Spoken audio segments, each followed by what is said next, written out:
దేశానికి సంబంధించినటువంటి అంటే మన దేశంలో జరిగింది. మన త్రివిధ దళాల అధిపతి బిపిన్ రావత్ గారు చనిపోవడం. ఖచ్చితంగా దాని వెనకాల కుట్ర ఉందని నేను ఇప్పటికీ అనుమానిస్తా. ధృవీకరించలేదు, ప్రభుత్వం ఏమి చేయలేకపోయింది.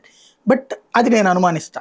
ఎందుకంటే మంచి అనుభవం ఉన్నటువంటి ఆ సైన్యానికి సంబంధించినటువంటి పైలట్ అట్లాంటి యాక్సిడెంట్ చేస్తాడంటే సంథింగ్ ఏదో మిస్టరీగా అనిపించింది. అట్లాగే ఇప్పుడు కెన్యాలో ఒక హెలికాప్టర్ కుప్పకూలింది, 7 చనిపోయారు.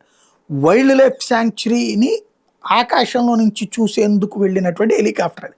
అంటే కింద వన్యప్రాణులు అన్నీ తిరుగుతుండగా కింద దగ్గర నుంచి చూసేటందుకు, హెలికాప్టర్లో నుంచి చూసేందుకు. హెలికాప్టర్ ప్రమాదంలో ఈక్వెడార్కి సంబంధించినటువంటి ఇంటెలిజెన్స్ చీఫ్ ఆయన భార్య చనిపోవడం సంచలనం సృష్టిస్తుంది. అంటే ఒక దేశంలో వాళ్ళని ఇంకో దేశంలో చంపేటటువంటి కాన్సెప్ట్ ఉంది. మన లాల్ బహదూర్ శాస్త్రి గారిని రష్యాలో చంపినట్టుగా హెలికాప్టర్ ప్రమాదంలో మరో 5 అమెరికన్లు కూడా చనిపోవడం అన్నటువంటిది సంథింగ్ ఏదో మిస్టరీ ఉందన్నటువంటి అనుమానం వ్యక్తమవుతోంది.